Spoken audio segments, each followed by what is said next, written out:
مواطن عراقي من أهل الناصرية عمره 50 سنة بعد خسارة فريقه اللي شجع اللي هو برشلونة يوم أمس أمام أنتر ميلان 4-3 وقف قلبه، سكتة قلبية ومن خلالها فارق الحياة. أنا متأكد ما مات لأن برشلونة خسرت، مات لأن برشلونة انظلمت. الله يرحمه، ما قدر يتحمل الظلم قبال عينه. الله يرحمه إن شاء الله ويغفر له يا ربي. الله لا يوفقك الحكم إن شاء الله، الله لا يحرمك من نار جهنم يا الحكم. سويت بينا دمرتنا، الله يدمرك، الله لا يوفقك إن شاء الله يا الحكم. هسه طالع تعتذر وتقول ها ومدري شنو وانا ظلمتهم وقصيت عليهم. فهناك خطأ جسيم وأنا أعترف بذلك، وهناك أيضا ضربة جزاء لصالح لامين يامال.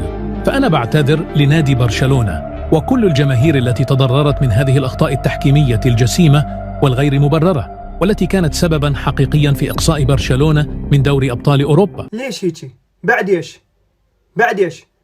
احنا بالعكس احنا ما نضوج لأن برشلونة تخسر، او نتقبل الخسارة بكل رحابة الصدر، وهاي حال كرة القدم، فوز وخسارة. بس المشكلة انه برشلونة كانت مستحقة الفوز لولا الظلم مال الحكم، لولا الظلم التحكيمي كان برشلونة فايزين.